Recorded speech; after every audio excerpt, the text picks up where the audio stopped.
So in this work, we're learning how to reclaim our ability to feel, our right to be able to be sad and cry, our ability to be angry in a way that's not going to hurt anybody, including ourselves, how to feel fear and not get frozen with anxiety. These are things that we have a right to know how to do.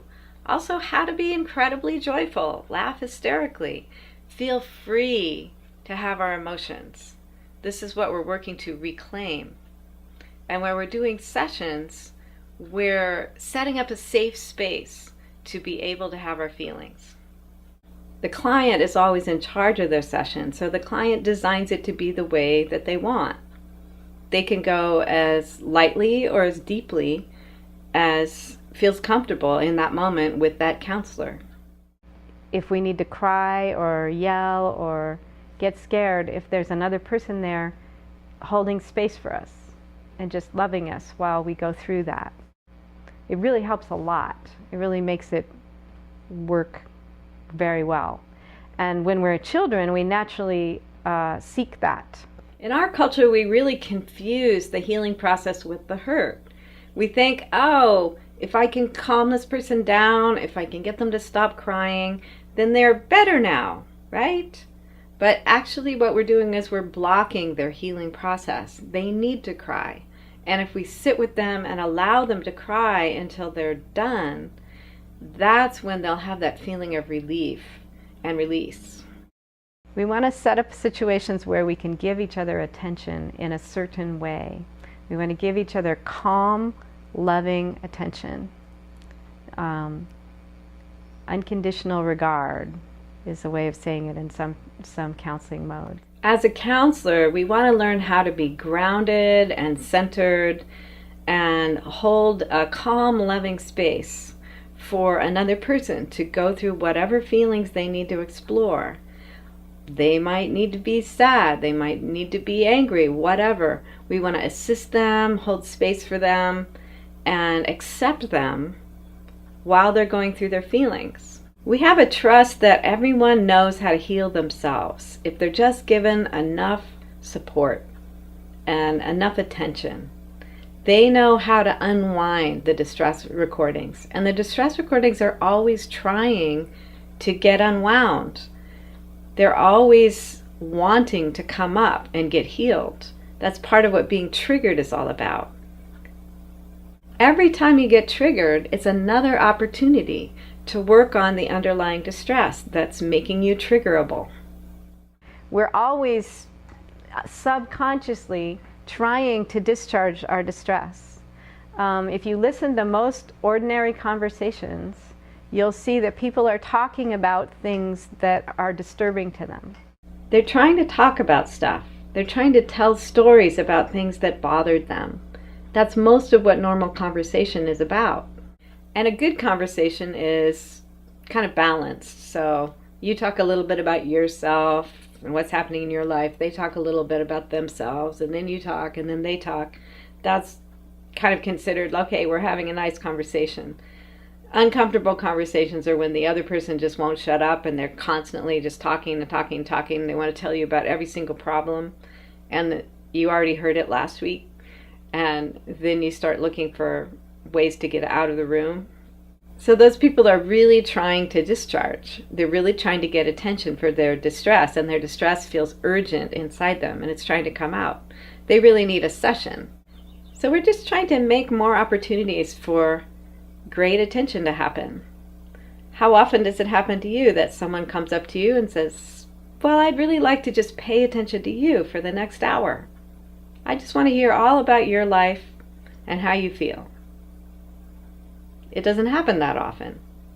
So we want to make more opportunities for it to happen, more intentionally.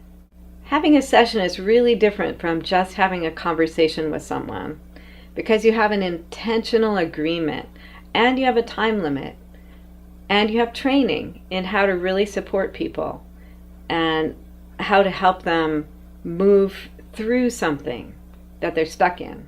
When you really have a time for an hour to introspect just inside yourself, you can really make progress. You can really find things out about yourself and clear stuff that's been in your way. Let's do a partner exercise now. We're going to try little short sessions, and we're just going to do listening trades where we listen completely silently. We can nod our heads and go, mm-hmm, and make appropriate facial expressions, but we're not going to add any words. We're just going to be present for the other person. And it might feel a little strange because it's not like a conversation, but give it a try and see how it feels. Attempt to give them your full attention. Like, attempt to keep your mind focused on the other person rather than your own thoughts about what they're saying or what you're going to do after this or what you're going to have for lunch or any of that stuff. Just try to stay present with the other person.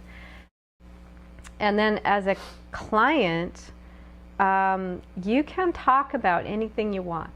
You can talk about anything that came up as we've been having a class today, the stuff that I've been talking about. You can talk about things in your life that are really wonderful, that you're really excited about.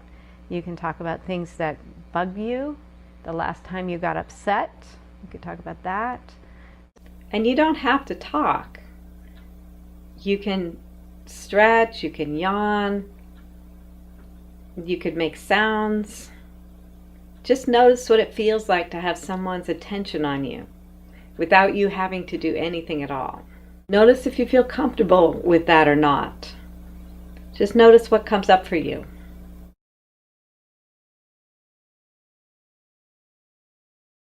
For joining us in this first introductory class of Holistic Peer Counseling. I hope you enjoyed it and learned some things about how to support people and how to let yourself be supported. If you want to learn a lot more, you can sign up for our detailed and thorough class on how to be a great counselor and also how to have skills as a client.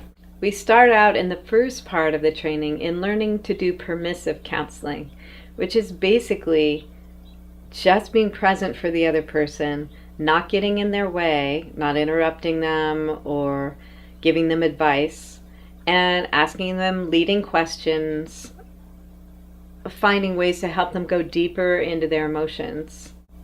And then the second part of the training, we work with more active directions, how to do active counseling. And that's where we're giving prompts and suggestions during the session for things to do in the session that will help move the emotions through.